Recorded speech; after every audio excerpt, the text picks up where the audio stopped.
আল্লাহর নামে শুরু করছি, যিনি পরাক্রমশীল পরাক্রমশালী, যিনি ন্যায় বিচার প্রতিষ্ঠাকারী, যিনি মজলুমের পাশে থাকেন আর জালিমের পরিণতি নির্ধারণ করেন।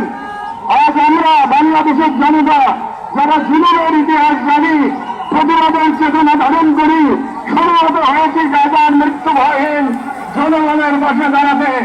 আজকের এই সমাবেশ কেবল প্রতিবাদ নয়, এটি ইতিহাসের সামনে দেওয়া আমাদের জবাব, একটি অঙ্গীকার, একটি শপথ। এই পদযাত্রা গণজামায়াত থেকে আজ আমরা 4টি স্তরে আমাদের দাবিগুলো উপস্থাপন করব।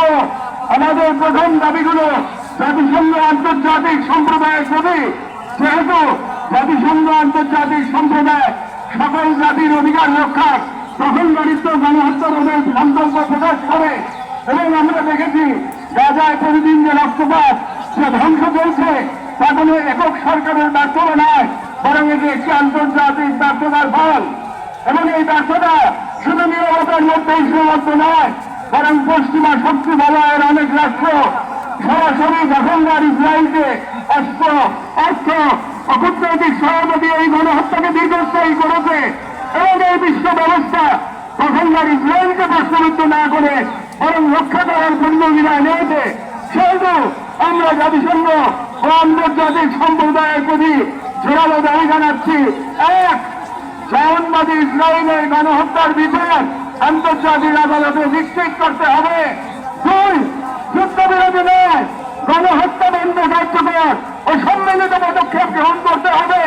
তিন, 1967 সালের পূর্ববর্তী ভূমি ফিরিয়ে দেওয়ার জন্য বাধ্যবাধকতা তৈরি করতে হবে। চার, পূর্ব জেরুজালেমকে ফিলিস্তিন রাষ্ট্রের রাজধানী হিসেবে আন্তর্জাতিকভাবে স্বীকৃতি দিতে হবে। এবং পাঁচ, ফিলিস্তিনিদের আত্মনিয়ন্ত্রণ, নিরাপত্তা এবং রাষ্ট্রীয় সার্বভৌমত্ব প্রতিষ্ঠার পথ উন্মুক্ত করতে হবে। কারণ এই মুহূর্তে বিশ্ব ব্যবস্থা যে ন্যায়ের মুখোশ পড়ে আছে, গাজার ধ্বংসস্তূপে সেই মুখোশ খসে পড়েছে।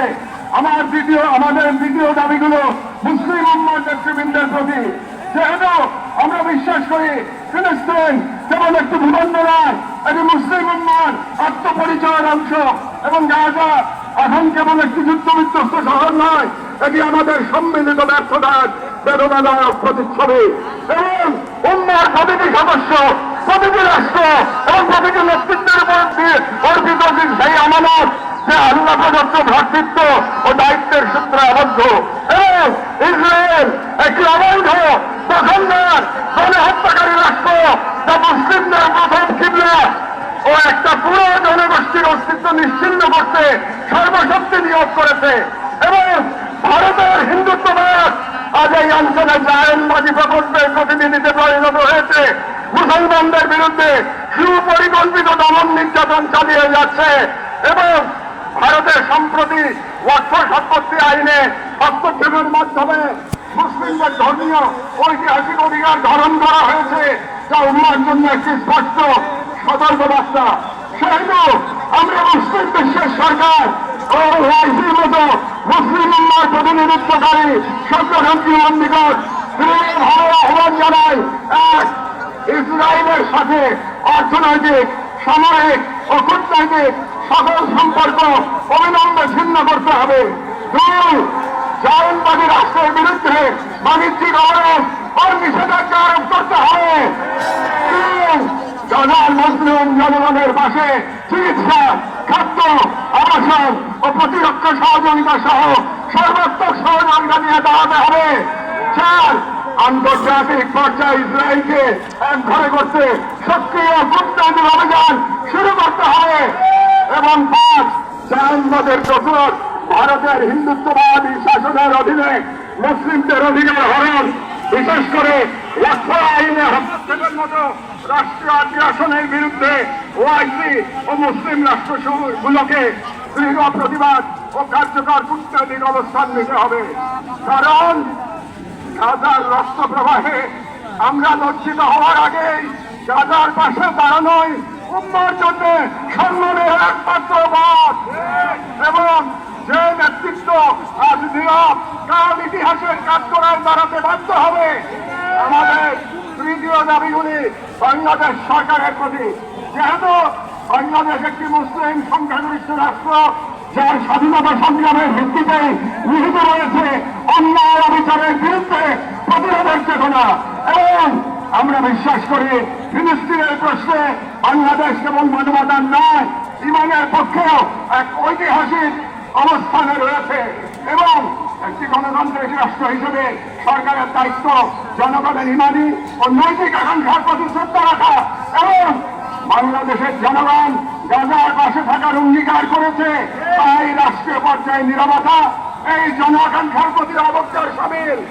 সেহেতু আমরা বাংলাদেশ সরকারের প্রতি দৃঢ়ভাবে আহ্বান জানাই, এক, বাংলাদেশি পাসপোর্টে অ্যাকসেপ্ট ইসরায়েল শর্ত পুনর্বহাল করতে হবে এবং ইসরায়েলকে রাষ্ট্র হিসেবে স্বীকৃতি না দেওয়ার অবস্থান আরো সুস্পষ্টভাবে প্রকাশ করতে হবে। দুই, সরকারের ইসরায়েলি কোন প্রতিষ্ঠানের সাথে যত চুক্তি হয়েছে তা বাতিল করতে হবে। তিন, রাষ্ট্রীয়ভাবে গাজায় ত্রাণ ও চিকিৎসা সহায়তা পাঠানোর কার্যকর ব্যবস্থা নিতে হবে। চার, জাহান্নামের দোষর ভারতের হিন্দুত্ববাদী সরকারের অধীনে মুসলিম অন্যান্য সংখ্যালঘুদের উপর চলমান নির্যাতনের বিরুদ্ধে রাষ্ট্রীয়ভাবে প্রতিবাদ জানাতে হবে। যেহেতু হিন্দুত্ববাদ আজ শুধু একটি স্থানীয় মতবাদ নয়, বরং আন্তর্জাতিক জায়নিজ ব্লকের অন্যতম দোষর। ছয়, অর্থনয় শিক্ষানীতিতে আলাদা ফিলিস্তিন এবং মুসলিমদের সংগ্রামী ইতিহাসকে অন্তর্ভুক্ত করতে হবে, যাতে ভবিষ্যৎ মুসলিম প্রজন্ম নিজেদের ইতিহাস, ঐতিহ্য ও আত্মপরিচয় নিয়ে করে রাখে। কারণ রাষ্ট্র কেবল সীমানা নয়, রাষ্ট্র এক আমানত, আর এই আমানত রক্ষা করতে না পারলে ইতিহাস আমাদের ক্ষমা করবে না। আমাদের সর্বশেষ দাবিগুলো নিজেদের প্রতি, যা মূলত একটি অঙ্গীকার দেওয়া।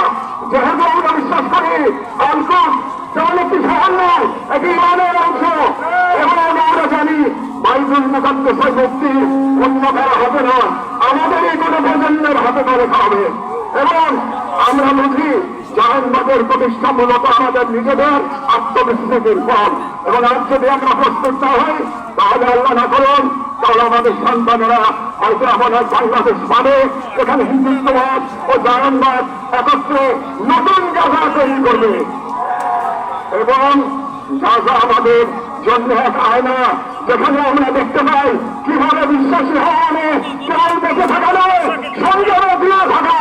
শুধু আমরা এই মাটির মানুষ, এই মুসলিম ধর্মের নাগরিক, এই মায়ের সন্তান এবং সর্বোপরি মুসলিম উম্মার সদস্য একটি অঙ্গীকার করছি, এক, আমরা সকলে স্বতঃস্ফূর্তভাবে বয়কট করব প্রত্যেক সেই পণ্য, কোম্পানি ও শক্তিকে যারা ইসরায়েলের দখলদারিত্ব টিকিয়ে রাখে। দুই, আমরা আমাদের সমাজ এবং ভবিষ্যৎ প্রজন্মকে প্রস্তুত করব যারা ইসলাম ও মুসলিম উম্মার সকল প্রতীক ও নিদর্শনকে সংরক্ষণ ও পুনরুদ্ধার করবে ইনশাআল্লাহ। তিন, আমরা আমাদের সন্তানদের এমন ভাবে গড়ে তুলব যারা নিজেদের আদর্শ অভিবন্ধ রক্ষা জনগণের সর্বোচ্চ থেকে প্রস্তুত থাকবে। চার, আমরা বিভাজিত হব না, কারণ আমরা জানি বিভক্ত জনগণকে দখল করতে দেরি হয় না। আমরা ঐক্যবদ্ধ থাকবো যাতে এই বাংলাদেশ কখনো কোনো হিন্দুত্ববাদী দখলদের পরবর্তী গাজায় পরিণত না হয়। আমরা শুরু করব নিজেদের ঘর থেকে, ভাষা, ইতিহাস, শিক্ষা, সংস্কৃতি, অর্থনীতি সবখানে অঙ্গীকারের ছাপ রেখে আমরা মনে রাখবো গাজার শহীদরা কেবল আমাদের দোয়া চান না, তারা আমাদের প্রস্তুতি চান। শেষ কথা, শান্তি বর্ষিত হোক গাজার সম্মানিত অধিবাসীদের উপর, তাদের উপর যারা নজিরবিহীন সবর করেছেন, যারা বিশাল ইমানের উপর প্রমাণ দিয়েছেন, যারা ধ্বংসস্তূপের মাঝেও প্রতিনিধির আগুন জ্বেলেছেন, বিশ্বের নিরাপত্তা উদাসীনতার যন্ত্রণা হাসি মুখে বুকের মাঝে ধারণ করেছেন, শাস্তি বর্ষিত হোক তাদের প্রতি যারা নাম রেখে গেছেন ইজ্জতের ক্ষতি আনে, শান্তি বর্ষিত হোক হিন্দ রাজব, ঋণ এবং নদী অবস্থানে সহ সকল শহীদদের উপর যাদের রক্ত দ্বারা গাজার পবিত্র ভূমি আরো পবিত্র হয়েছে, যাদের চোখে ছিল প্রতিরোধের অগ্নিশিখা, শান্তি বর্ষিত হোক বাইতুল মুকাদ্দাসের গর্বিত অধিবাসীদের উপর, যাদের হৃদয়ে এখনো ধ্বনিত হয় আল-কুদস লানা আল-কুদস আমাদের, যাদের জনগণকে অভিনন্দন। আপনারা ইমান, সবর আর কুরবানির মহাকাব্য রচনা করেছেন, দুনিয়াকে দেখেছেন ইমান আর তাওয়াক্কুলের শক্তি। আমরা বাংলাদেশের মানুষ শাহজালাল আর শরীয়তুল্লাহর ভূমি থেকে দাঁড়িয়ে আপনাদের সালাম জানাই, আপনাদের শহীদদের প্রতি ভালোবাসা ও শুভেচ্ছা জানাই। আর আমাদের কণ্ঠে উচ্চারিত হয় এই দোয়া, ও আল্লাহ, বাজার এই সাহসী জনমতকে তুমি সেই পাথর বানিয়ে দাও যার উপর গিয়ে ভেঙে পড়বে বাংলাদেশের সর্বস্তরের জনগণের পক্ষে প্যালেস্টাইন, সামুদারিক মুভমেন্ট, বাংলাদেশ